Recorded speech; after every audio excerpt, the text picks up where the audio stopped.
Pilipino, OFW, andito sa Qatar. Hi guys! Hello world! Welcome back to my channel guys!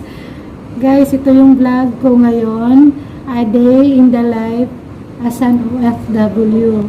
Gusto ko lang i-share guys yung kung ano talaga ang buhay OFW. A day in the life as an OFW.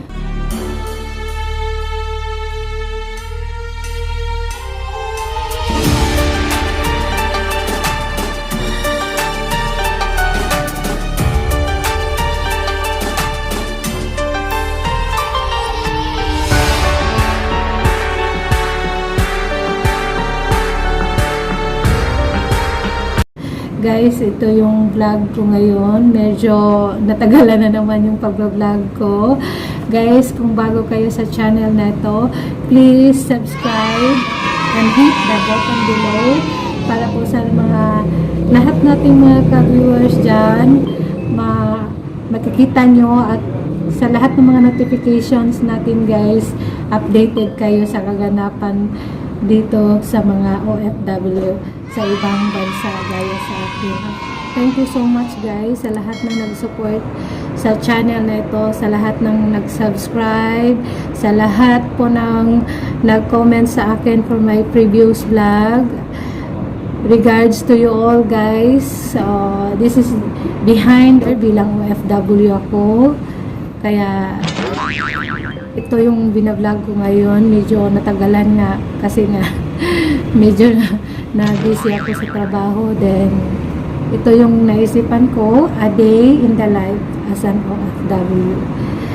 Sana makikita nyo guys at ma-share ko din yung a little bit clip side of my as an OFW.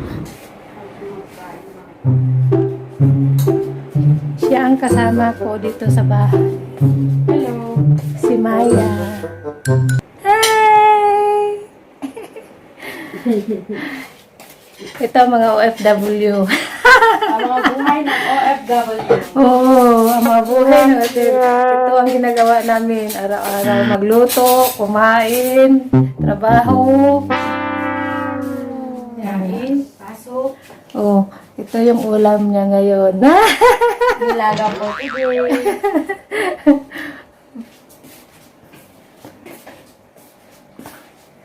Ang maliit namin na bahay. Bahay ni Kuya. Maliit na ang bahay namin. Oh. Masikip na siya, sikip.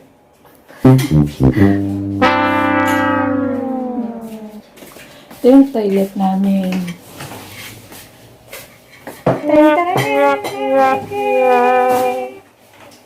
Sharing kami dito lahat.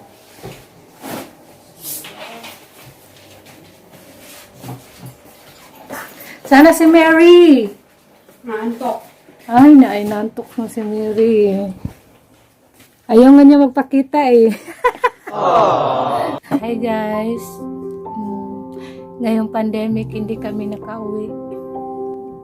Kasi pahirapan, then meron pang quarantine pag umuwi ka sa Pilipinas. Ngayon lang kami nang-hear na hindi kami umuwi dahil sa pandemic. Nag-birthday ang anak ko. Wala kami doon. Talaga yung sinasabi, Ma, kailan kayo uwi? Kasi nga nag-birthday na siya, sanay sila na nandun kami pag mag-birthday sila. Yung second child ko, na-miss ko siya. Silang tatlo. Nag-birthday siya, 8 years old siya. Nami-miss ko silang tatlo. At ngayong darating na mga araw, birthday na nila. Yung bunso ko, 2 years old na siya. Gumawa din ako ng video noon nung 1 year old siya. Namiss ko. Tinignan ko yung mga video niya ngayon. Namiss ko yung mga anak ko dyan sa Pilipinas. wala kami, hindi kami makauwi. Then, sunod na, then mag-birthday naman din uli yung isa, yung panganay ko. Mag 11 years old na siya. Noon, nung nag-birthday silang tatlo, nandun kami sa Pilipinas last year. Ngayong year, hindi kami nakauwi. Kasi dahil sa pandemic, mahirap talaga pag OFW na pag merong gaya nito, hindi kami maka-uwi agad. Kung makauwi ka man, ano talaga, malaking gastos at saka pagbalik pahirapan kasi kailangan ng EEP form. Kailangan ka pang mag-submit, hindi gaya noon na ano lang, kuha ka lang ng ticket, pwede ka na anytime lilipad. Pilipinas. Hindi ko sila nakitang lumaki na nandyan ako sa tabi nila. Kaya video call na lang kami. Yun lang talaga ang ano ko. Palagi kami nag-video call every other day para hindi nila akong malimutan. Then, para sa mga communicate ng mga bata, gaya ko din na isang OFW. Then, dito kami sa ibang bansa para yung love din ng mga anak nyo at saka hindi yun mawawala at palagi kayong nagko-communicate.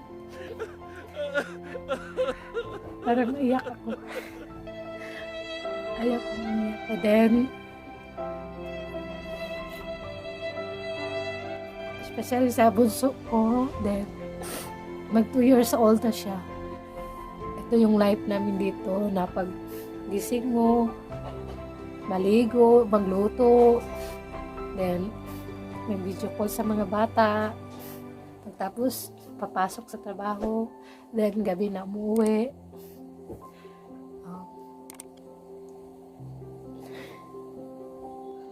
I miss yung mga anak.